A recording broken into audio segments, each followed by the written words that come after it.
thing every single kid could agree on growing up is that school started way too early. But have you ever wondered why school starts so early in the morning? Well, today I'm going to reveal the real reason they do this, but I'm also going to reveal a bunch of other secrets that will make you rethink your whole childhood. So everyone knows how important sleep is to function, which makes you think it would be smarter for school to start later, right? That way, students would actually be able to focus in class instead of all our brains running at about, 3%. So you would think there would be a specific reason why school needed to start so early. Well, actually, there was a reason, but it's just gonna make you angry. Matter of fact, all these secrets I'm about to tell you in this video about your childhood is gonna make you angry. This is just the very beginning. But before I later, right? That was so early. Well, actually, there was a reason, but it's just gonna make you angry. Matter of fact, all these secrets I'm about to tell you in this video about your childhood is gonna make you angry. This is just the very beginning. But before I tell you the actual reason for school starting so early, I need to show you something I just found out. So there are people who literally study sleep for a living, and there was one study done which revealed that during puberty, your brain's internal clock shifts. And this makes your body start to produce the chemical that makes you fall asleep later at night and naturally want to wake up later in the morning. It's not laziness. It's not bad habits. It's not because you were on your phone until midnight. This is just how your brain is programmed when you become a teenager. Forcing yourself to wake up early is actually what goes against your biological nature. So actual sleep scientists, like the people whose entire career is understanding how human sleep works, came out and said schools should not start before 8:30 in the morning. They literally wrote this and officially published it. So what did schools do when scientists said this? Schools kept starting before the sun came up. So you may be wondering, why in the world would they still start school so early? well, here's what nobody ever explains. School start times were never designed around when teenagers sleep. They were never designed around you at all. Why the start time is actually so early is because when the modern school system was being built, it was built to fit around adults' schedules. Adults needed to get to work around 9 a.m. on average. So kids needed to be dropped off at school before that. It was the people who created school start times that messed it all up. Every test you ever underperformed on, every time you got in trouble for falling asleep in class, that was not a you problem. That was a school starts at the wrong time problem. And it makes so much sense because I don't think I remember a single thing that went through my brain before 9 a.m. when I was in school. To be fair, I don't remember just about anything that went through my brain while I was in school, but especially before 9 a.m. But it doesn't even end there because if you're American, you could probably relate to everything I just said. But you want to know something I found out recently that grinded my gears? Schools in other countries don't start this early. Apparently in the United Kingdom, most schools start at 9 a.m. 9 a.m. That's a whole nother hour of sleep we could have gotten every single night for 14 years. And it was just taken away from us, just like how we took the tea away from the British people. Okay, sorry. At least I think that's what the Boston Tea Party is about. I don't really know anything about it, to be honest. I'm just guessing they named it that for a reason. I'm just gonna stop. I don't know what the Boston Tea Party was about because I had history class before 9 a.m. But finding out the truth behind why school starts so early makes me mad. But this next secret just makes me feel disgusted. Because have you ever wondered what the Krabby Patty formula in SpongeBob is actually made out of? If you're anything like me, all you wanted to do as a child was try one of those burgers. But after hearing this next secret, I don't think you'll ever want to be anywhere near a Krabby Patty. And to understand this next secret, we need to go over a couple things. So in the show, Mr. Krabs is a crab who sells Krabby Patties, right? And the plot for the whole show is that his rival, Plankton, is constantly trying to steal the secret Krabby Patty formula. The one recipe that makes these burgers so good that everyone in Bikini Bottom is completely obsessed with them. It's like an In-N-Out burger. The perfectly toasted bun, the grilled onions, the sauce.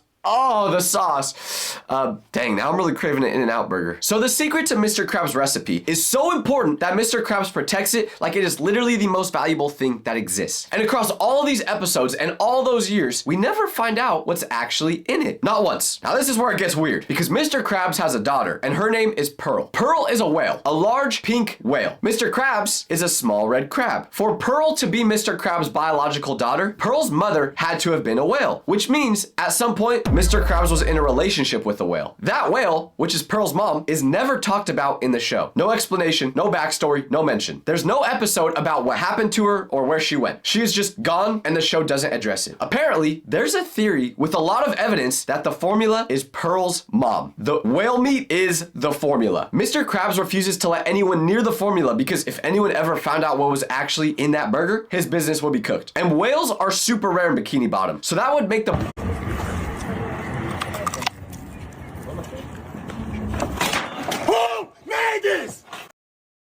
in Bikini Bottom. So that would make the burger taste unique to anything else you could get there. The theory gets even more dark because people think that once Mr. Krabs runs out of the meat from his wife, he's gonna have to get more. And who is the only whale left in Bikini Bottom? Mr. Krabs' daughter. Nah, that secret was too far. We gotta move on. Ice cream trucks. Let's talk about ice cream trucks because there's a secret about these you won't believe. So during our childhood, we would all hear that jingle signaling that the ice cream truck was coming by. Just picture it. You're chilling inside on a hot day, no air conditioning in your house because your parents don't ever want to turn it on. Sorry guys, I still live with my parents, so I was just trying to get them to hear my message. But back to the scenario. So you're in the house and then you hear it, the music coming from somewhere down the street. And there's this thing that happens in your brain that I literally cannot explain, but every single person who grew up hearing that sounds knows exactly what I'm talking about. Everything stops. Whatever you were doing becomes completely irrelevant. You sprint to find a parent. You're already negotiating before you reach them. You need cash and you need it now. You get the money and you're out the door chasing that van down the street like your life depended on it. Apparently, the tradition of ice cream vans playing music as they drive through neighborhoods started as a way of communicating the opposite. When the van ran out of ice cream and was done for the day, it would play music to say, hey, don't even bother coming out. The music was supposed to mean that there's no ice cream left in the van. It meant go back inside. Every single one of those times, according to the original purpose of that sound, should have meant that there was no ice cream inside the van. The music was like an outro song. The van was going home, but somehow you got ice cream out of it anyway. Which means at some point, either the whole tradition completely flipped and the music started to mean there was ice cream